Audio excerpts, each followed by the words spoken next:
बिहार से ऋतु हमारे साथ हैं। ऋतु, अपना सवाल पूछिए। मैं कोरोना पॉजिटिव थी। आज 14 दिन हो गए। मेरे 2 महीने का एक बच्ची है, तो क्या मैं उसे ब्रेस्ट फीडिंग करा सकती हूँ? स्तनपान करवा सकते हैं सर? डॉक्टर अंशुमन। जी देखिए, आमतौर पे माना जाता है या तो लक्षण आपके खत्म हो जाएं या लक्षण नहीं थे या माइल्ड लक्षण थे और 14 दिन पूरे हो जाएं, तो हम ये मानते हैं कि इन्फेक्टिव पावर मतलब वायरल शेडिंग प्रॉपर्टी, जो वायरस आपके थ्रोट में था उसको बाहर निकलने की प्रॉपर्टी खत्म हो जाती है। अभी तक डायरेक्ट ब्रेस्ट में कोरोना वायरस के निकलने का कोई रिपोर्ट नहीं है। आपसे अगर बच्चे को जो कोरोना संक्रमण होने की गुंजाइश थी वो थी आपके सांस के द्वारा, ये रिस्क यूजुअली 14 दिन के बाद खत्म हो जाए। फिर भी अगर आप एहतियात रखना चाहते हैं 2-3 दिन और रख सकते हैं, अदरवाइज स्टैंडर्ड रिकमेंडेशन 14 दिनों का ही है। डॉक्टर अंशुमन, अब मैं आपसे ये जानना चाहता हूं कि लोग इस समय घर में होम आइसोलेशन में हैं और लोगों को इस समय सांस लेने में सबसे ज़्यादा दिक्कत हो रही है। अगर घर पे रहते हुए आपका ऑक्सीजन लेवल 89, 90 या 91 है, क्या ऐसा करें कि उनको थोड़ा सा उनका पैनिक कम हो और ऑक्सीजन लेवल बढ़े? कुछ एक्सरसाइज आप बता सकते हैं अभी? जी, बहुत अच्छा सवाल किया। इसमें फिर वहीं से मैं शुरुआत करूंगा। पैनिक के कारण कई लोगों को सांस लेने में दिक्कत हो रही है, तो पैनिक ना करें।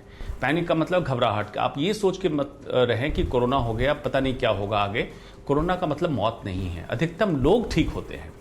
दूसरा, जेन्युइन अगर पल्स ऑक्स से आपने देखा कि ऑक्सीजन सैचुरेशन जनरली आपका कम है और होम आइसोलेशन में है, तो आपको समझना है प्रोन पोजीशन एक चीज होती है जिसमें यह दिखाया गया है कि प्रोन पोजीशन से आपका ऑक्सीजन लेवल बढ़ता है। क्यों बढ़ता है उसको मैं समझाता हूं। ये देखिए आप, ये फेफड़ा है, यहां सब सांस लेते हैं, सांस की नली के रास्ते ये फेफड़े में आता है। इसका नीचे का, फेफड़े का नीचे का जो हिस्सा है, जब हम पीठ के बल लेटते हैं जिसको चित्त कहते हैं, तो इस हिस्से तक ऑक्सीजन प्रॉपर नहीं पहुंच पाता। इसके लिए अगर प्रोन हो जाए, मतलब प्रोन का मतलब हिंदी भाषा में अगर कहें पेट के बल लेट जाना। अगर कैमरामैन दिखा सके तो मैं आपको यहां लेट के दिखाता हूं।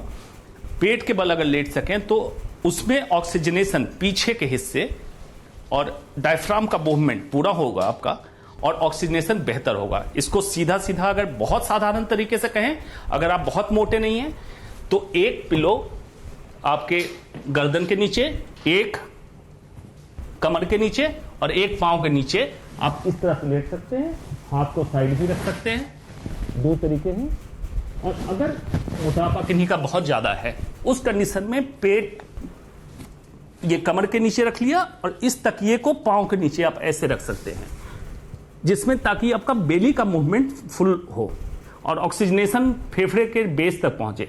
आमतौर पे देखा गया है जो सिटिंग पोजीशन या चित्त जिसमें पीठ के बल लेटे हुए हों, उससे 4 से 5 मिलीमीटर मरकरी ऑक्सीजन बढ़ जाता है। फॉर एग्जांपल आपका 88 आ रहा था, प्रोन पोजीशन में अगर थोड़ी देर तक गहरी गहरी सांस लें तो 92, 94 तक पहुंच जाता है।